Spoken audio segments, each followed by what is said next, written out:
Okay, so in this video, I'm going to show you how to update a custom dresser that you might have that is not compatible with the laundry mod. The way that you, or might add on for the laundry mod, the way that you can tell if something is compatible or not is if all the options of the mod show up on the dresser. There should be a little counter that says how many uses are left and a menu to, excuse me, to put away clean laundry in your dresser.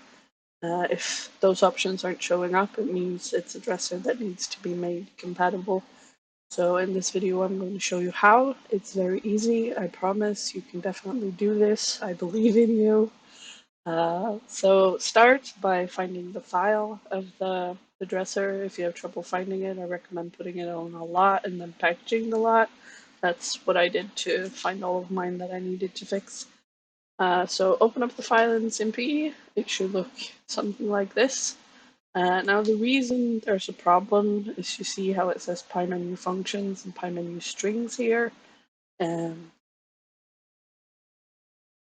In the Maxis dressers, they don't have a PyMenu functions and a PyMenu strings. It's all handled in this, it's called a semi-global. It's like a higher level of code.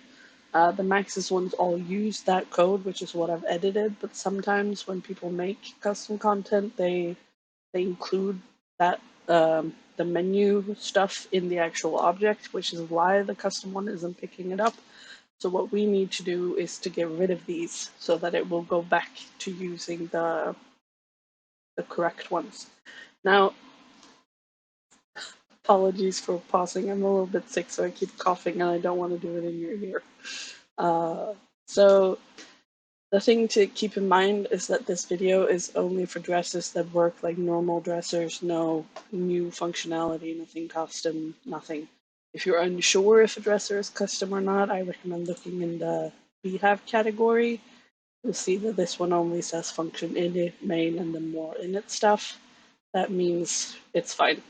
This one doesn't have any custom functionality, so all that this one needs to be able to work with the mod is for us to remove these. So the thing that we need to keep an eye on is every object has a PyMenu functions, and which one it uses depends on the instance number, which you'll see here.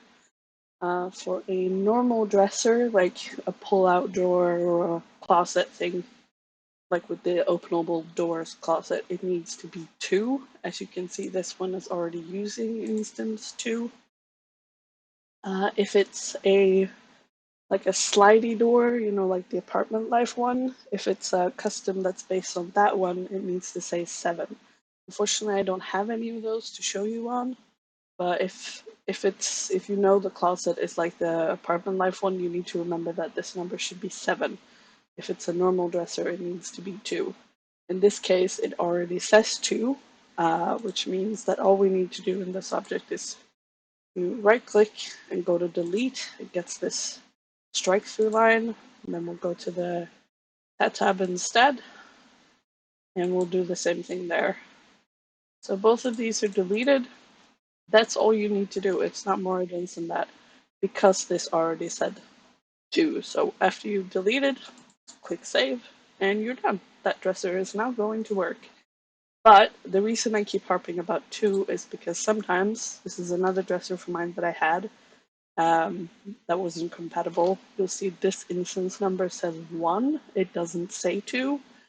What this means is that this object has been edited to use a menu that's instance 1, and if we just delete it, it won't have any menu at all because it won't pick up on the code that Maxis dressers use. So we need to fix that as well. Fortunately, this is also very easy to fix. So first what we need to do is the same thing as before. We're going to delete that. We're going to go to the strings and we're going to delete that too. Now there's one additional step, which is that we need to fix the object to use the right instance number menus. We do that in the object data. So you click on this category and you'll see them here. The reason there's a bunch of different ones is because this object has multiple tiles, which most dressers unfortunately do. So the first thing we need to do is figure out which one of these we should edit. So you click on one, and in the catalog sort, this one has a category. That is a very good sign that this is going to be what we edit. If we look at the other ones, you'll see none of those have a sort. That means it's not the main tile that all the information is stored in. So you can start by looking for this and then look deeper. We'll go to the raw data tab, and we're going to scroll down, scroll all the way down to the 7-point resource cross-ref, and you see the first line here. It says interaction table ID. This is what the object uses to know which of the pub menu functions and strings to use. And you'll see it says, excuse me, it says 1, which is what the instance number was, but we need it to be 2 because that is what Max's dressers use and what my mod is built on. So we're just gonna click on this line and we're gonna change it to 2. That's all we need to do. You can also change this to decimal if you prefer to have it in decimal numbers, but hex is pretty easy when it's single numbers. So you've changed this to 2. You need to commit your changes, and that's it.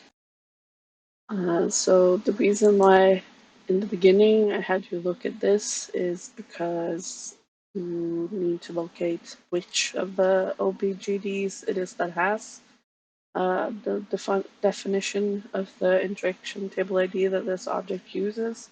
In this case, I knew that this one was the right one because when I scrolled down, it actually had a number that matched what the menu functions and strings said. If you look at the other ones that this object has and you scroll down, you'll see that the interaction table ID line says FFFFF. That means it's not used. This is not the OBGD that the object is using to figure out which menu it should point to. It Unfortunately, there's quite a lot of variety in how OBGDs are named and how they're set up. So you just have to look at them and figure out which one is the right one. But generally speaking, if it has an overall sort, that's going to be the one that you need to edit. So once you've found the right one, you've changed the interaction table ID line to say 2. And earlier, oh, sorry, I started over and I forgot I was supposed to do this. So when these 2 are deleted, and this has been edited to have the number 2, or in the case of an apartment life slidey door closet, then it should say 7 instead. But yeah, once you've done those edits and you have committed making this show in cursive, then you just need to save your package and that's it. You're done. It's really super easy. It's a bit annoying that you have to, but it's easy to do. I believe in you. Good luck.